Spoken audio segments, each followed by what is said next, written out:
자, 이준석과 윤석열이 결별하게 된 계기가 진짜 궁금했었는데 여기 그 실마리가 있네요. 이준석 전 대표는 왜, 이거 뭐 근원적인 질문이기도 한데 왜 윤석열 대통령과 갈라진 겁니까? 이렇게 하게 된 거는 왜 그렇다고 봐야 됩니까? 이렇게 한마디로 이제 그 케미가요. 예. 케미가 아예 안 맞는 물과 기름이죠. 아, 두 사람이요? 제가 보기에 딱 안 맞는 세상이 있는데 또 있습니까? 박근혜, 이명박 아, 그 물과 기름입니다. 아, 친박 친이. 예. 절대 안 돼. 인간적으로 어울릴 수 없어요. 또 한 상이 뭐지? 그다음에 문재인, 이재명 아, 또 그랬어. 완전히 어울릴 수가 없어요. 이건 완전히 그건 처음 성격이나 처음 아니 들어보네. 보십시오. 이재명하고 예. 문재인 대통령이 어울리는 게 있습니까? 성격이나 모든 게. 그다음에 윤석열, 이준석. 아. 이 세상은요 어떻게 해도 저는 화해 안 된다. 인간적으로 케미가 안 맞으면 아. 앵커님하고 저하고는 케미가 잘 맞으니까 하고 있지 않습니까? 지역이 좀 비슷해서 말투가 비슷하다 뭐 이런 댓글도 많은 것 같은데 그런데 그 세상은 안 맞기 때문에 결국은 갈라질 수밖에 없다 이렇게 보셨던 건 제가 가장 그 결정적 계기는 네. 그 가출 한번 해서 이준석 대표가 울산에서 봉합했죠. 그때 껴안고 그랬죠. 그다음에 또 한 달 뒤에 국회에서 예. 의원총회 하면서 이게 또 껴안아가 두 번째 했잖아요. 예. 그러고 나서 그날 이준석 대표가 직접 운전했죠. 예. 택시기사라고. 그리고 평택에 소방관 조문을 갔잖아. 맞습니다. 그때 기억납니다. 윤석열 후보가 앞에 앉았고 예. 뒤에 권영세하고 김기현 대표도 앉았죠. 예. 그때 완전히 깨질 때. 아, 택시 타고 가면서요? 예. 왜요? 차 안에서 훈수라고 윤 후보 이렇게 하는 거야. 정치는 내가 잘하는데 이래 저래 이게 말 같지도 않은 훈수를 하니 대통령이 듣다 못 참이 도저히 자버렸잖아. 아, 자버렸습니까? 도저히 자버렸어요. 아. 장거가 했더라고. 그때 이 이준석이 도저히 안 되겠다. 안 되겠다. 그때 깨진 걸로 제가 들었습니다. 아, 그거 들은 얘기죠, 그죠?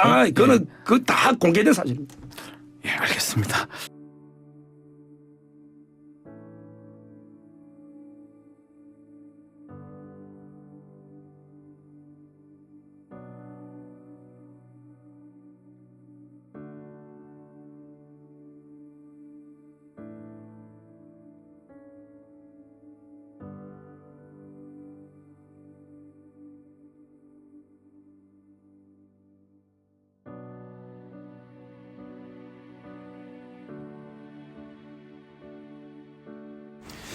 이준석이 여러 방송에 나와서 여러 말들을 해서 어렴풋이 두 사람과의 관계에 대해서는 알고 있었는데 또 하나의 이런 뭐 이벤트 사건이 하나 있었네요.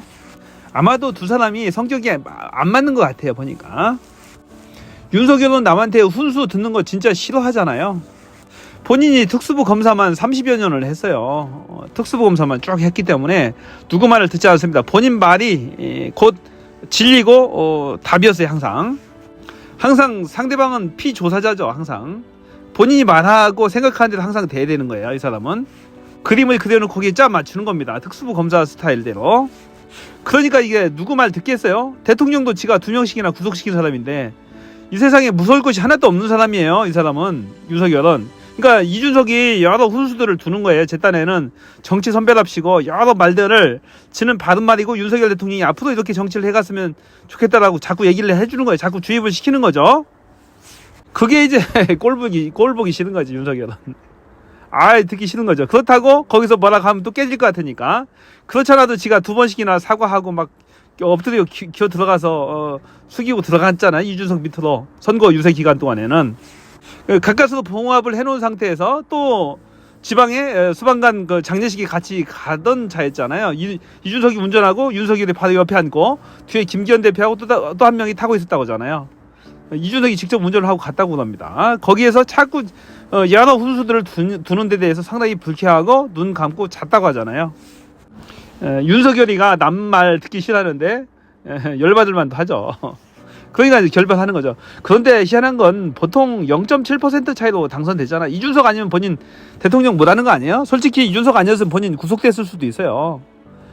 여러 범죄 혐의들이 너무 많았어요. 그 수사 방해, 그 감찰 방해, 채널 A 사건, 고발 사주 사건 다 엮여 있잖아요. 윤석열은 특활비도 물론 많이 있고, 그다음에 김건희 쪽 리스크가 너무 많잖아요. 사법 리스크가. 그 계속해서 수사 중이었단 말이에요. 그 사건들이 다. 그런 상태에서 본인이 대통령이 되지 못한다면 거꾸로 수사받을 처지에 있었던 거죠. 그렇기 때문에 보통 사람 같으면 감사하고 진짜 대통령 되는데 1등 공신이고 하기 때문에 권력을 좀 나눠주거나 서로 그런 유린하는 그런 전략을 취하는데 어떻게 이 그 당 대표인 이준석을 계속해서 쫓아냈잖아요. 쫓아내려고 계속 시도하다가 결국에는 성공을 했잖아요. 이준석이는 탈당할 기회만 계속 노리고 있다가 결정적인 계기를 보고 탈당을 결행을 해서 신당을 만든 거고요. 그래서 윤석열은 철저히 무시 전략으로 가는 거고, 윤석열과 한동훈은 이준석을 철저히 무시 전략으로 간답니다. 완전히 무시해, 언급조차도 안 하는 거예요. 그 존재조차도 싹 잊어먹습니다. 하지만 이준석은 무럭무럭 크고 있죠. 지금 지지율 10% 내외 나옵니다. 7%에서 15%까지 나와요. 바운더리가. 하기 때문에 계속해서 크고 있고, 국힘에서 공천 학살이 생기면서 자꾸 이준석 당으로 많이 오겠죠. 지금 계속 많이 오고 있습니다. 당원도 6만 명이 넘은 것 같아요. 벌써 거의 7만 명을 향해서 달려갈 것 같은데, 지금 이준석 당이 크면 윤석열 국힘당은 죽게 돼 있어요. 한동훈이도 같이 다이하게 돼 있죠. 윤석열 국힘당이 독자적으로 100석 이상을 못하게 되면 완전히 탄핵당하거나 헌법 개정을 통해서 임기 단축을 통해서 대통령직을 내려놔야 하는 그런 상황이 됩니다. 윤석열로 봐서는 끔찍한 상황이죠. 윤석열, 김건희 완전히 다 한동훈까지도 다 폭망인 거예요. 그때 되면은 다 구속될 각오를 해야 됩니다. 다 수사받을 각오를 해야 되는 거죠. 제가 누누이 강조했듯이 이 범죄 혐의자들이 대통령이 되거나 어떤 권력자가 되면 안 돼요. 큰일 납니다. 독재 정권이 되는 거예요. 그것을 감추기 위해서 자꾸 언론을 탄압하고 언론을 통제하고 국민들을 잘못된 방향으로 자꾸 호도하려고 하는 거예요. 그게 독재공화국이지 뭡니까? 그게 전체주의 국가고, 전체주의 카르텔이 윤석열이 말하는 전체주의 카르텔이라고 하는 것은 바로 그런 것을 말하는 거예요. 그나마 윤석열과 윤석열과 그 이준석이 다시 어떻게 될지 모르겠지만, 일단은 성격이 워낙 다르기 때문에 당장 합치거나 그럴 가능성은 없어 보이는데요. 하지만 권력이라는 것은 모르죠. 이준석 말대로 하면은 본인이 총선에서 캐스팅 보트를 확실히 주겠다는 거잖아요. 그래서 국힘당을 흡수 합당하겠다, 그런 포부를 가지고 있는데 한번 지켜봐야 될 것 같습니다. 문제는 이 수도권에서 이준석 당이 지역구에서 당선자를 몇 명이나 내느냐, 몇 명이나 내느냐, 여기에 이제 승패가 달려 있는 것 같아요. 그리고 대구 경북 지역에서 이준석의 신당이 몇 석이나 당선시킬 수 있을 것인가. 기존의 국힘당 대구 경북 지역 의원들이 이번에 공천에서 탈락했을 경우에, 공천에서 탈락하는 숫자가 거의 반 정도는 탈락한다고 합니다. 대구 경북 지역에서 이번에 새로운 공천 룰에 의해서 한 반 정도는 탈락될 거라고 하는데, 그중에 몇 석이나 가져올 것인지, 얼마나 개혁신당에 입당할 것인지에 따라 달려 있는 것 같아요. 여튼간에 그 윤석열 한동훈의 국힘당이 폭망하기를 바랍니다. 그래야지 한국 정치에 조금이라도 희망이 있어요. 그나마 이준석도 믿을 건 못했지만 윤석열 한동훈의 국힘당보다는 훨씬 낫습니다. 자, 여러분은 어떻게 생각하시는지, 윤석열과 한동훈의 관계에 대해서 어떻게 생각하는지 본 영상에 대한 여러분의 생각을 댓글로 남겨주시기 바랍니다. 고맙습니다. 저는 비였습니다.